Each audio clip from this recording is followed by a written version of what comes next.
Les piranhas. La légende fait d'eux les poissons les plus féroces au monde. Avec leurs dents tranchantes comme des lames de rasoir, ils chassent en meute et dépouillent un corps de sa chair en quelques minutes.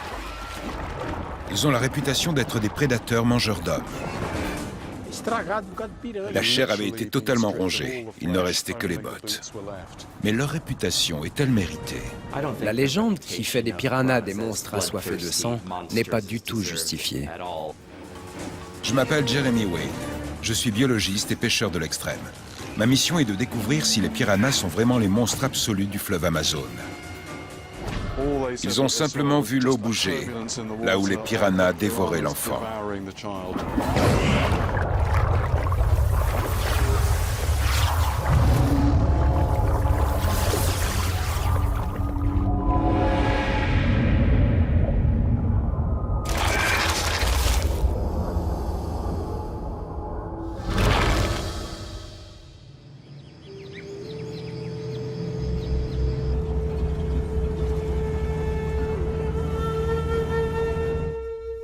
Je me souviens d'un fait divers dans les années 70. Un car a terminé sa route dans l'Amazone au Brésil.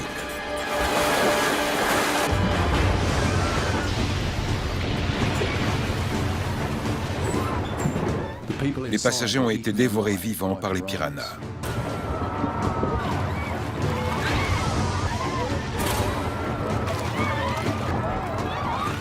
Ce genre d'histoire sinistre est monnaie courante depuis la découverte de l'Amérique du Sud. Et chaque rapport scientifique que j'ai consulté affirme que les piranhas ne tuent pas les hommes. Ces histoires sont-elles vraies ou sont-elles de simples légendes urbaines? Sa mort! Sa mort! J'ai parcouru la planète et risqué ma vie pour démontrer qu'il y avait d'énormes monstres cannibales là où on s'y attend le moins. Regardez cette gueule! Dans nos fleuves et nos rivières. Cette fois, je fais la part belle aux petits.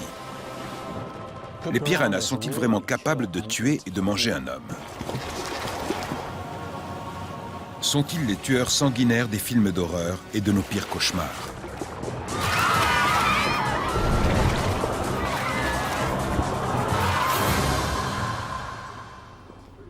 Je me rends au zoo de Londres pour rencontrer Brian Zimmerman, spécialiste en piranhas et conservateur adjoint de l'aquarium. Il n'existe aucun cas attesté d'un être humain qui aurait plongé vivant dans une rivière, se serait fait dévorer par un groupe de piranhas et aurait été réduit à l'état de squelette en quelques secondes. Mais les piranhas sont carnivores.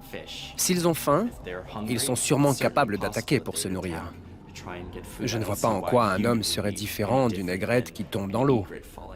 Pour un piranha, c'est une source de nourriture potentielle. Mais à ma connaissance, ça n'est jamais arrivé.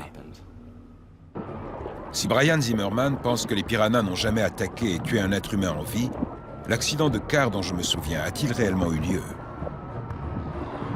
Je décide de me rendre à Manaus, une ville au bord de l'Amazone, pour élucider ce mystère et peut-être trouver la preuve d'une attaque de piranhas où les gens auraient été dévorés vivants.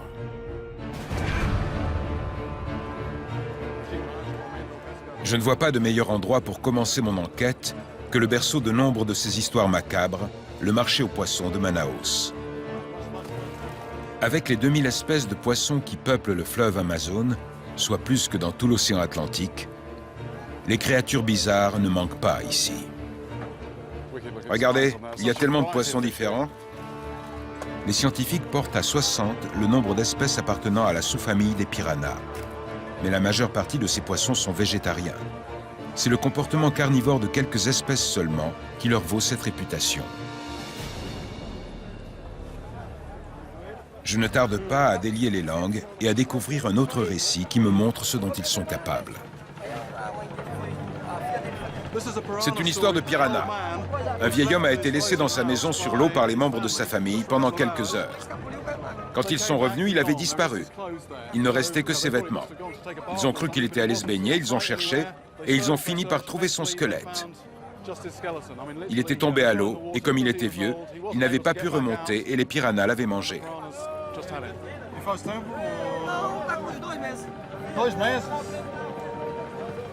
C'était il y a 2 mois. Encore une histoire qui fait froid dans le dos. Malheureusement, je ne parviens pas à obtenir un nom, ni même un lieu. Je vais devoir continuer mes recherches pour trouver un témoin qui aurait assisté à une attaque mortelle de piranhas.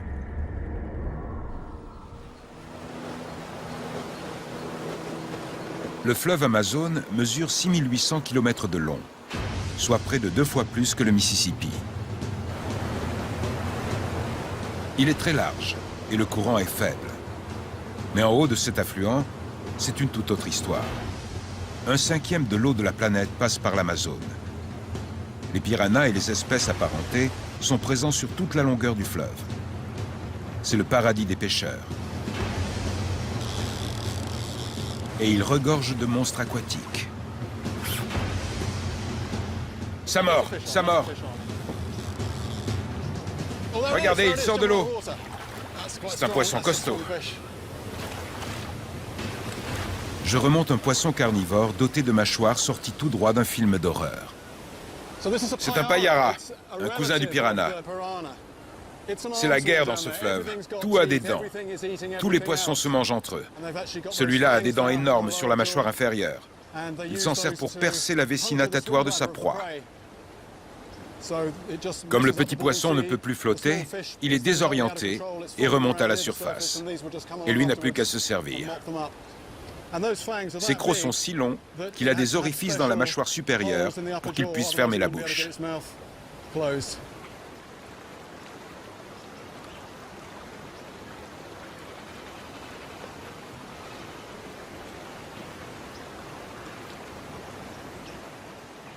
C'est une machine très complexe, dont on ne voit pas tous les rouages. Ce monstre digne d'un vampire est la preuve de l'aspect effrayant de certains piranhas. Celui-ci pourtant n'attaque pas les hommes. Ce n'est qu'un prédateur solitaire. Les piranhas qui nous intéressent chassent en meute. Ils sont si répandus dans l'Amazone qu'ils se pêchent presque partout. D'habitude, j'ai recours à un équipement high-tech et à des ruses de sioux pour piéger les monstres aquatiques. Mais les habitudes alimentaires des piranhas sont si particulières que j'opte pour une autre approche. J'ai rangé ma canne à pêche. J'utilise une simple tige de bambou avec une ligne courte. C'est le meilleur moyen de pêcher les piranhas. Un hameçon au bout du fil pour que le piranha ne coupe pas la ligne, un morceau de viande. Et contrairement à d'habitude, où il ne faut pas faire de bruit, les piranhas sont attirés par le mouvement à la surface.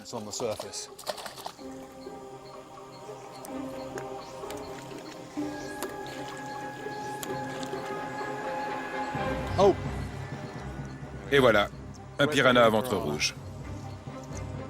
En quelques minutes, j'attrape un petit spécimen. Malgré sa taille, il a des dents assez pointues pour arracher un morceau de chair en une seule morsure. Multipliez ça par des centaines de poissons affamés et vous obtenez des milliers de morsures capables d'entraîner la mort.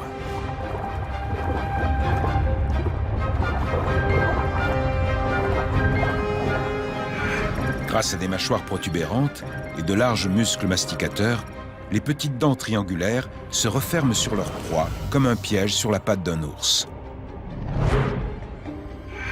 Elles sont spécifiquement conçues pour venir à bout des chairs, des nageoires et des écailles, et déchiqueter leur proie morceau par morceau. Ces piranhas chassent surtout des poissons, mais ils mangeront n'importe quel animal qui se trouve sur leur route.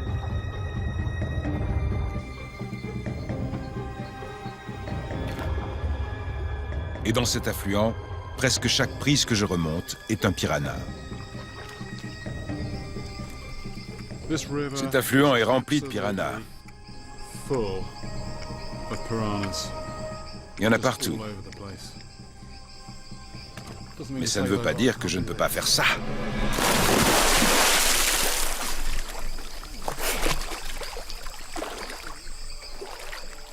Se jeter dans des eaux infestées de piranhas est nécessairement suicidaire.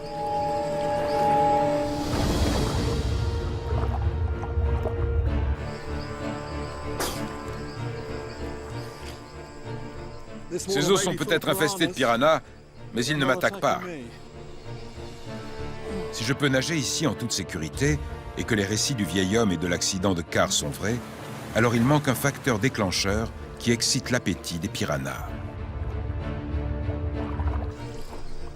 Je ne suis pas mort. Le niveau de l'eau est élevé par ici. Je présume qu'il y a assez à manger pour que les poissons n'aient pas envie de m'attaquer. Mais que se passe-t-il si je trempe les pieds au beau milieu d'une meute de piranhas affamés?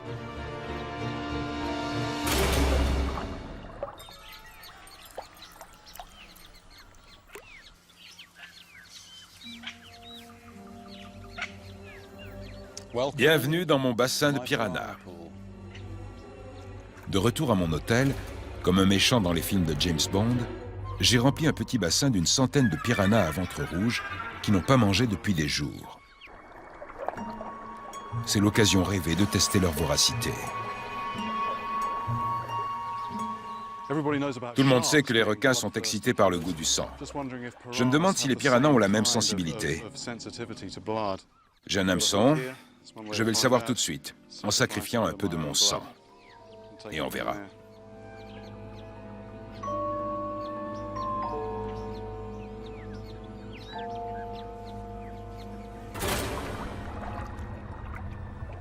Ce n'est qu'une petite goutte de sang, mais s'ils sont à la hauteur de leur réputation, ils m'arracheront le pouce en quelques secondes.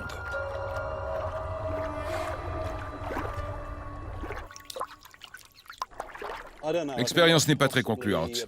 Ils bougent, mais ils suivent peut-être seulement le mouvement de mon pouce. Une petite goutte, ce n'était sûrement pas assez. Il me faudrait une quantité plus importante.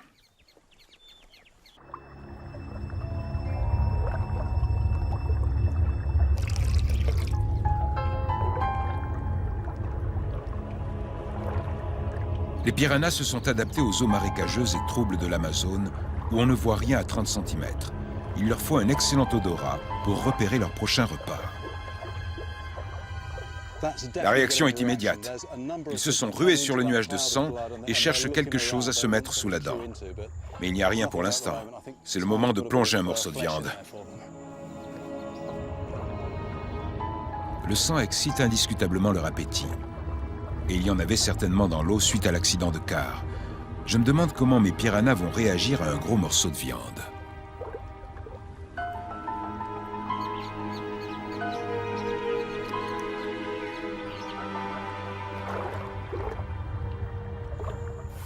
Ça y est, ils ont mordu, ils ont mordu.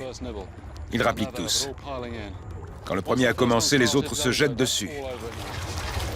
Les piranhas réagissent au mouvement des autres membres du groupe en train de se nourrir, ce qui les incite à faire comme eux.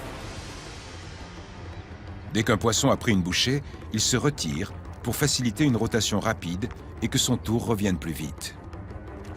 Pas étonnant que les piranhas soient réputés pour dévorer la chair jusqu'à l'os en quelques minutes. Ils aiment la viande, c'est sûr. Mais je me demande comment ils vont réagir à quelque chose de vivant.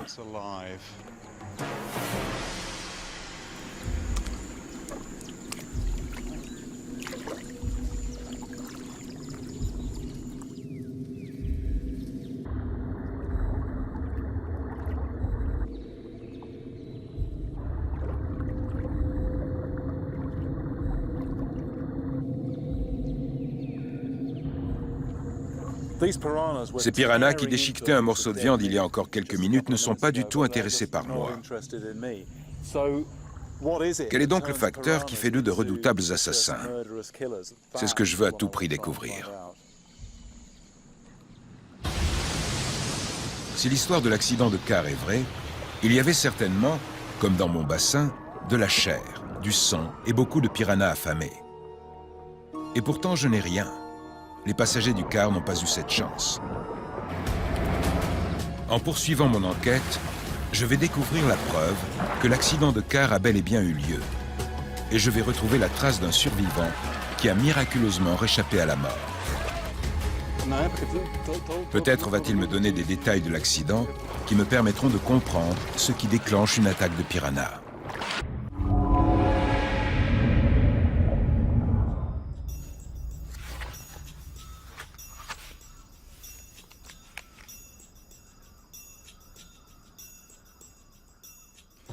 J'ai réussi à retrouver un article de presse des années 70 qui décrit en détail l'accident de car où certains passagers auraient été dévorés vivants. Il est écrit que le 14 novembre 1976, le car se rendait de Manaus à la ville d'Itacoatiara, soit un voyage d'environ 5 heures. Après avoir conduit toute la nuit, le car a terminé sa course dans un affluent de l'Amazone, tuant 39 personnes. L'article mentionne le nom d'un survivant, Dirceu Araujo. J'ai réussi à retrouver sa trace pour l'interroger sur ses souvenirs de ce jour funeste et déterminer ou non la culpabilité des piranhas.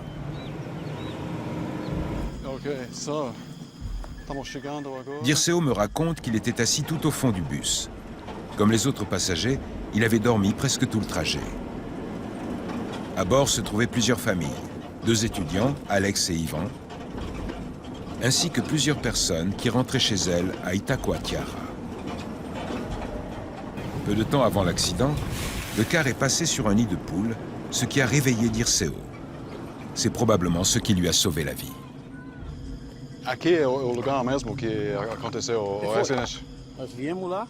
C'est précisément ici qu'a eu lieu l'accident.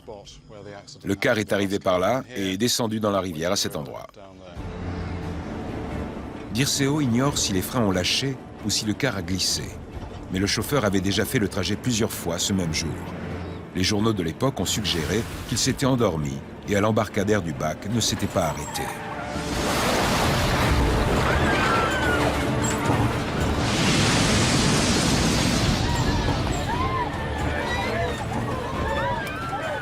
Tout était normal et la minute d'après, le car était dans l'eau. Les gens criaient, pleuraient, tout le monde était désespéré.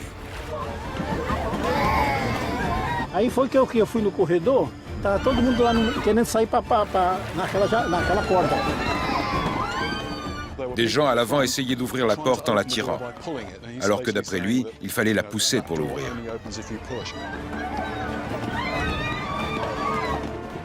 Puis l'eau a commencé à pénétrer et il est retourné s'asseoir au fond. Un garçon essayait de casser une vitre. Puis Dirceu a vu le pied du garçon disparaître dans l'eau. Il a vu son pied, l'a suivi et a réussi à s'échapper par la même ouverture. Que passei a cintura e essa perna aqui, uma moça pegou nesse daqui. Au moment où il sortait du car, quelqu'un l'a attrapé par la jambe. Vous vous rendez compte? Quelqu'un le retenait par la jambe alors qu'il essayait de rejoindre la surface. Il a dû donner des coups de pied pour se libérer et s'échapper. 39 personnes sont restées prisonnières à bord et ont perdu la vie. Dans la panique, Dirceu ne se souvient pas d'avoir vu des piranhas. Donc personne ne sait combien de temps après l'accident ils ont attaqué les victimes.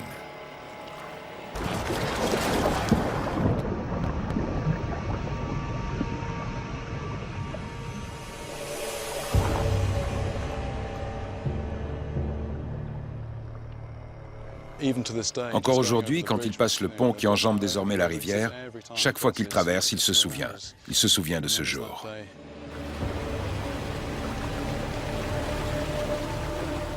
Il a fallu plusieurs heures aux secouristes pour sortir le véhicule de l'eau. C'était bien trop tard pour retrouver des survivants. Foi 3 meninas grandonas assim e uma que é recém-nascida. Só, o resto tudo foi adulto. 3 enfants et un bébé de la même famille ont été remontés morts. Il dit que plusieurs familles ont perdu 2 ou 3 parents dans cet accident. La plupart des corps étaient identifiables, à l'exception d'un seul. Estragado por causa de piranha. La chair avait totalement été rongée. Il ne restait que les bottes. Tout le reste avait disparu. L'homme a été identifié par la suite. Il s'agissait d'Almandino Franço. Je rends visite à son frère, Mabio, qui a une théorie sur ce qui s'est passé. Ele achou que estava engatado, né? Ele estava com uma roupa, vamos dizer, com a sua forte. Almendino portait des vêtements épais. Il pense qu'une partie de ses vêtements s'est accrochée dans le véhicule, ce qui l'aurait empêché de s'échapper. Como ele foi identificado? Porque ele estava com a documentação no bolso, a identidade estava no bolso dele. Son frère n'a été identifié que par sa carte d'identité qu'il avait dans la poche de sa chemise. Então, que eu meti o braço pensando que ia resistir nada. Estava leve, estava fácil. Le corps de son frère était enveloppé quand il l'a récupéré. Il l'a soulevé et l'a trouvé tellement léger qu'il a su tout de suite, même sans le voir, qu'il ne restait que les os. Les morsures de piranha sont très spécifiques. Et les images qui suivent peuvent choquer certains spectateurs.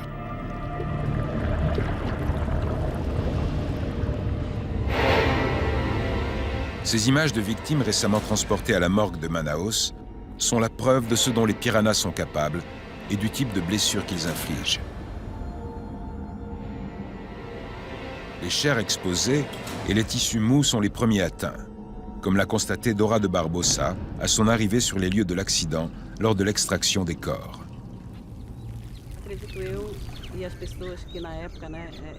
Elle me raconte que certaines victimes ont été remontées en lacets. À l'écouter, je prends conscience de ce que signifie perdre quelqu'un dans un accident si terrible.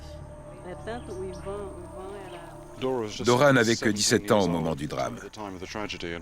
Elle vivait à Itacoatiara et venait de commencer une formation d'infirmière. C'est pour ça qu'elle a été envoyée sur les lieux de l'accident. Totalmente o rosto, não tinha nada no rosto, só mesmo nem as cartilagens mesmo tinha, então só os ossos.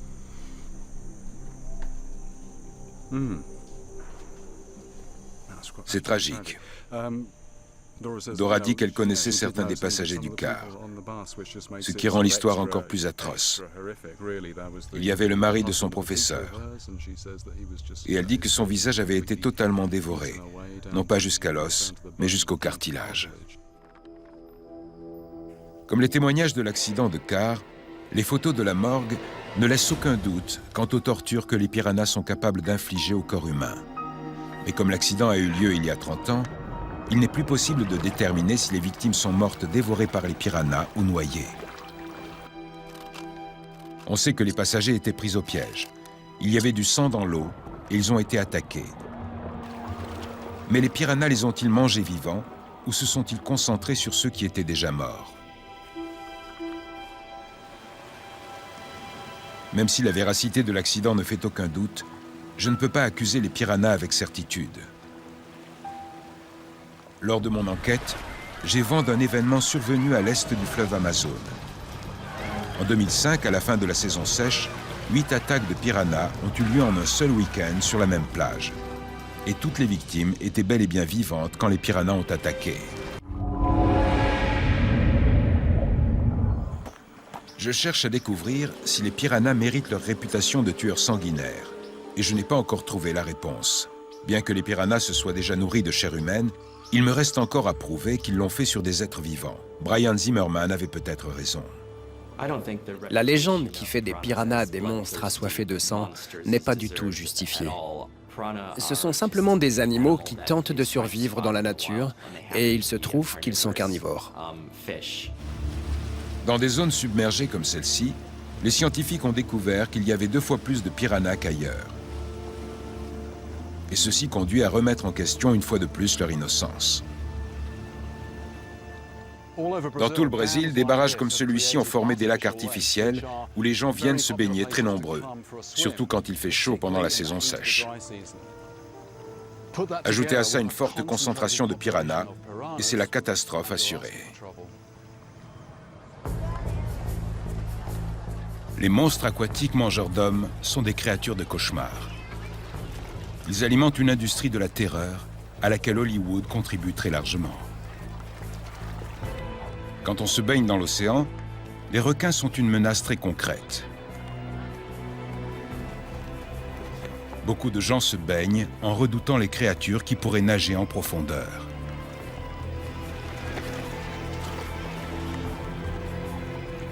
Mais dans les terres, à plus de 1500 km de la mer, on ne s'attend pas à être victime d'un tel accident.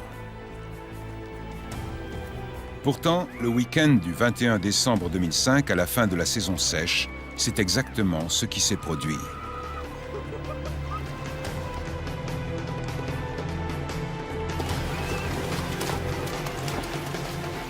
Dans les eaux basses de la fin de saison, 8 personnes ont été attaquées.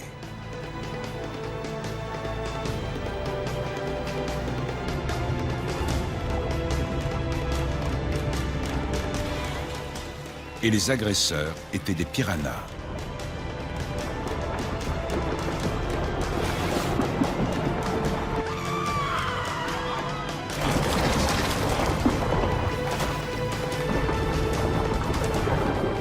Sur une période de 7 mois, 190 personnes ont été mordues par des piranhas. Contrairement à l'accident de car, ce n'étaient pas des attaques en meute, où les corps ont été à moitié dévorés. Il s'agissait de morsures individuelles. Personne n'était pris au piège ni blessé. Et pourtant, les piranhas ont bel et bien attaqué des êtres vivants. Il a dû se passer un événement inhabituel. Je me rends sur un de ces lacs artificiels pour mieux comprendre et voir quel type de piranha peuple ces eaux. Avant, ce n'était qu'une immense forêt tropicale. Mais quand l'eau est montée, les arbres sont morts, laissant place à cet étrange paysage.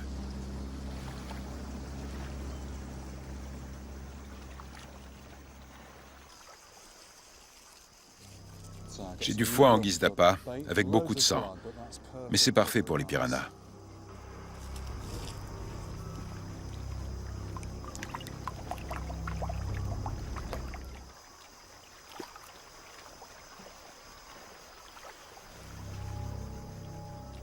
Ça mord. Il y a quelque chose au bout.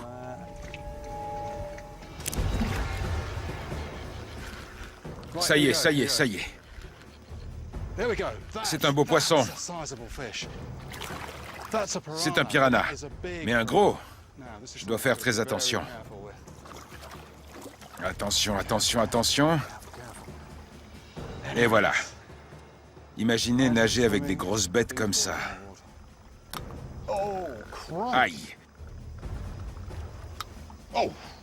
Il serre les dents sur le crochet quand je l'enlève. Que pensez-vous de ce piranha?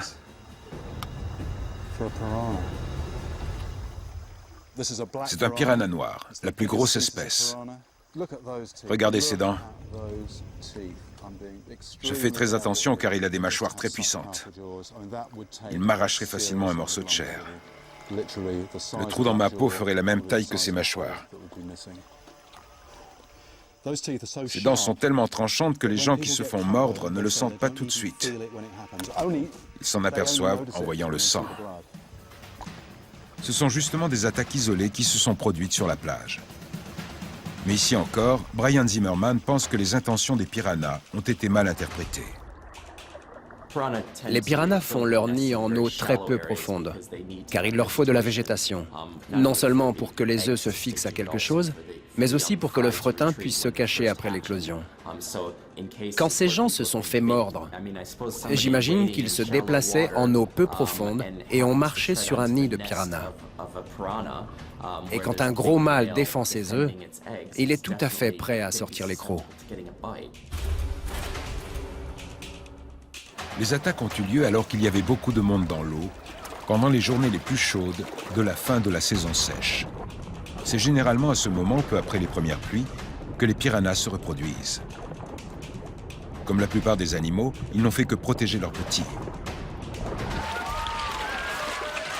Ces attaques multiples sont l'œuvre d'un animal étonnamment protecteur, qui dans ce cas n'avait aucunement l'intention de tuer.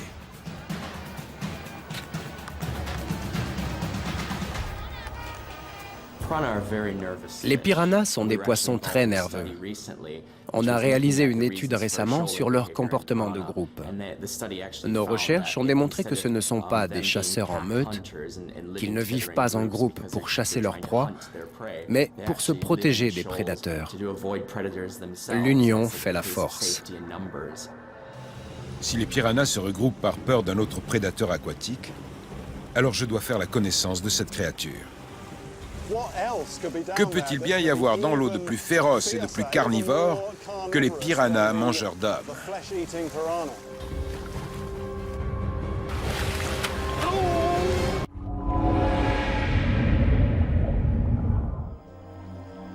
Les piranhas ont la réputation d'être des tueurs impitoyables. Mais ici, dans le fleuve Amazon, ils sont loin d'être au sommet de la chaîne alimentaire. Ce fleuve est rempli de prédateurs, et on me dit que certains monstres aquatiques viennent jusqu'ici pour se faire nourrir par les hommes. Ces créatures sont des prédateurs extrêmement intelligents et redoutés par les piranhas.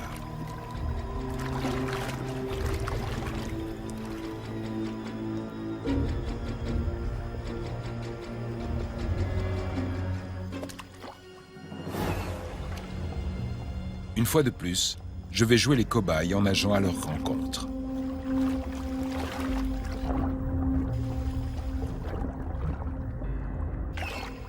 Des dauphins.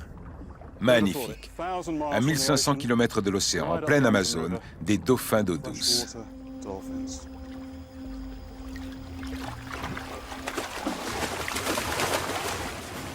Pour l'instant, ils s'amusent. Mais ils ont aussi un côté obscur.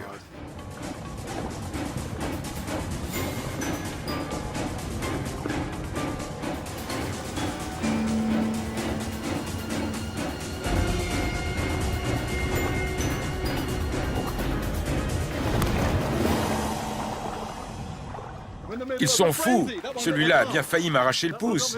Attention.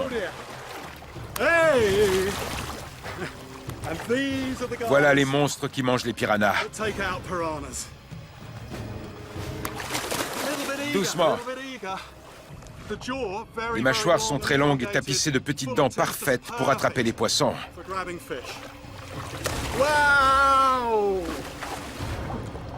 Ils ont aussi un grand front protubérant qui est en fait un organe d'écholocation. Les eaux de l'Amazone sont très troubles et ils ne voient pas leur proie. Mais même dans ce genre de situation, ils parviennent à tuer grâce à leur sonar.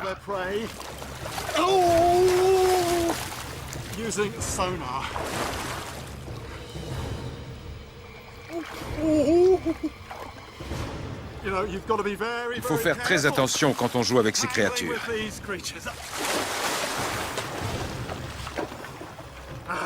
Il est temps de sortir, je crois.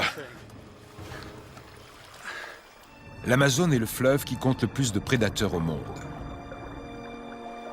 Ici, tout doit manger ou être mangé. J'ai pêché dans ce fleuve pendant des années, et je sais qu'il est rempli des créatures les plus redoutables. Les piranhas n'ont peut-être rien d'extraordinaire. Ils sortent du lot car ils font partie de notre imaginaire collectif. Mais cela n'explique toujours pas ce qui déclenche leurs attaques. Des milliers de gens dans cette région vivent littéralement sur l'eau. Compte tenu des variations de niveau importantes en fonction des saisons, des villages entiers flottent sur l'eau. L'un d'eux porte un nom très évocateur de la réalité quotidienne de ses habitants.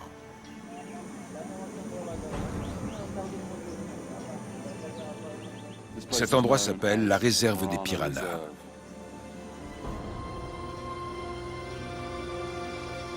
Je suis venu ici pour découvrir comment on vit avec la menace constante des piranhas. Ces gens sont appelés ribérinos, le peuple du fleuve. Presque tout ce dont ils ont besoin pour vivre est issu de l'Amazone.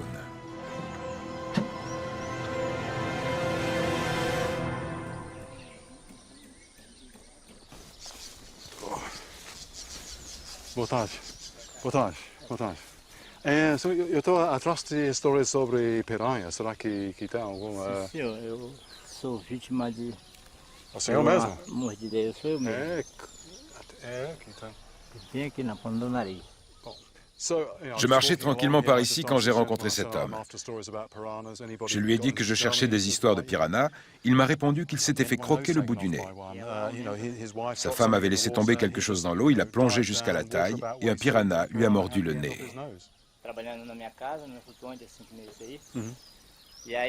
Quand il a ouvert les yeux, il a vu du sang et plein de piranhas.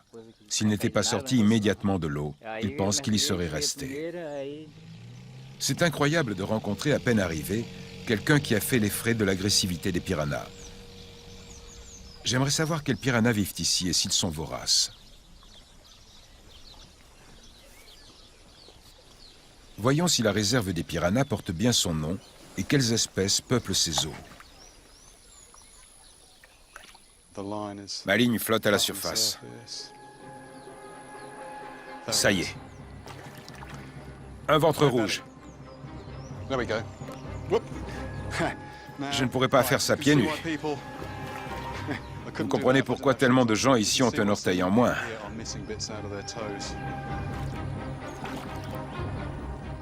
Tous ces piranhas sont des ventres rouges. Celui-ci a des petites taches parce que c'est un jeune. En voilà un autre. Il y a plus de poissons que d'eau. Chaque fois que je remonte ma ligne, il y a un piranha rouge au bout. Ils ne sont pas gros, mais ils sont des milliers.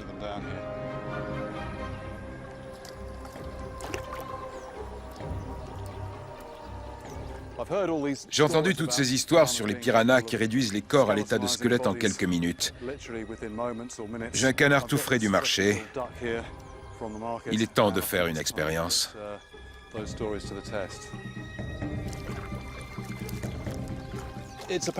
On sait que les mouvements d'un animal qui se débat les attirent. Donc, je remue un peu l'eau pour les faire venir. Ils sont déjà là. J'ai vu passer un éclair argenté et rouge. Ils arrivent tous. Une fois que le premier a trouvé la proie, les autres suivent.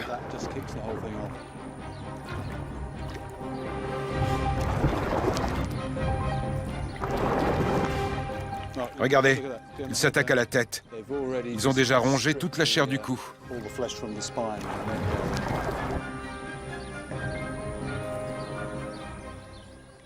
Voyons ça.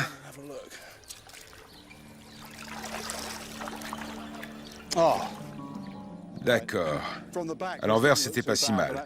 Mais de l'autre côté, sur la partie qui était immergée, ils ont fait du beau travail.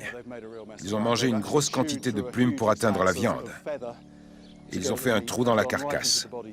Ils ont mangé presque toute la chair. Un gros morceau de l'épine dorsale et du cou a été dévoré. La tête est réduite aux os. Les yeux ont été mangés et tout ça en quelques minutes.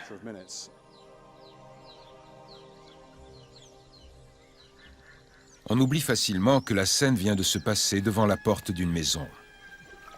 Pour les habitants du village, les risques liés aux piranhas font partie de la vie quotidienne.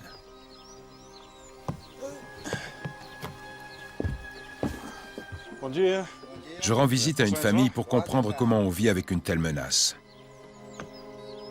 Et je découvre une histoire de piranha qui me glace le sang.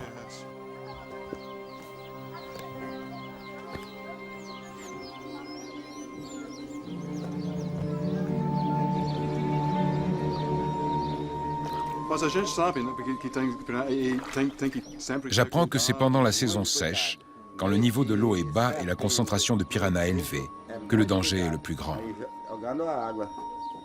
À une certaine période de l'année, pendant les mois de septembre et d'octobre, l'eau se retire, les petits poissons s'accumulent et les piranhas viennent se nourrir de ces poissons.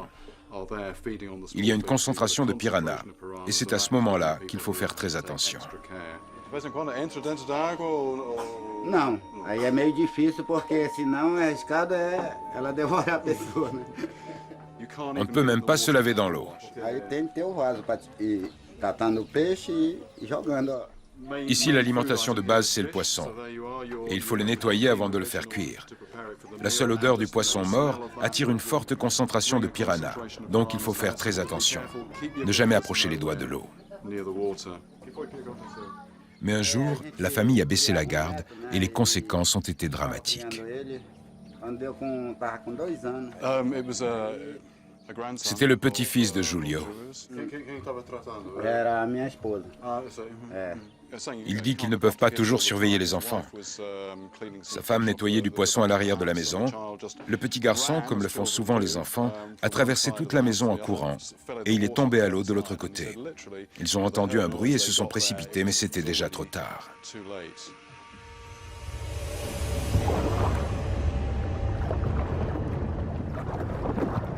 A gente só via era os comeiros da piranha. L'enfant n'est jamais remonté. Ils ont simplement vu l'eau bouger, là où les piranhas dévoraient l'enfant, tout de suite après qu'il fut tombé à l'eau.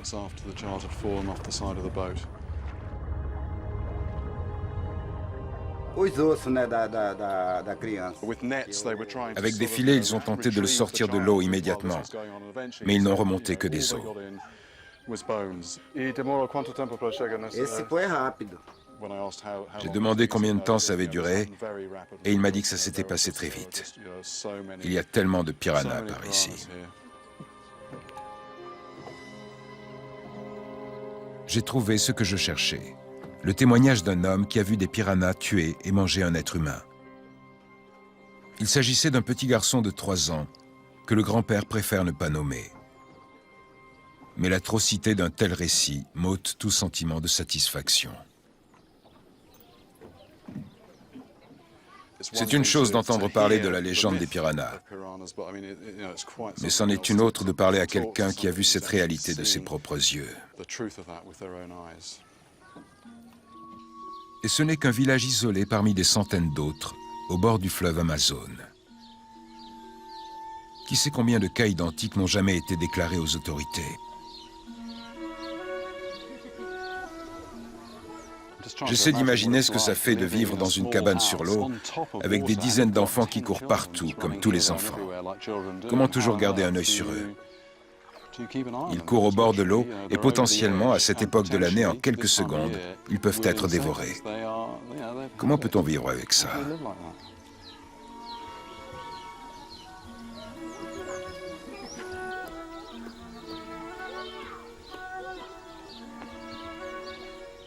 Ces gamins marchent en équilibre sur des planches de bois larges comme ça.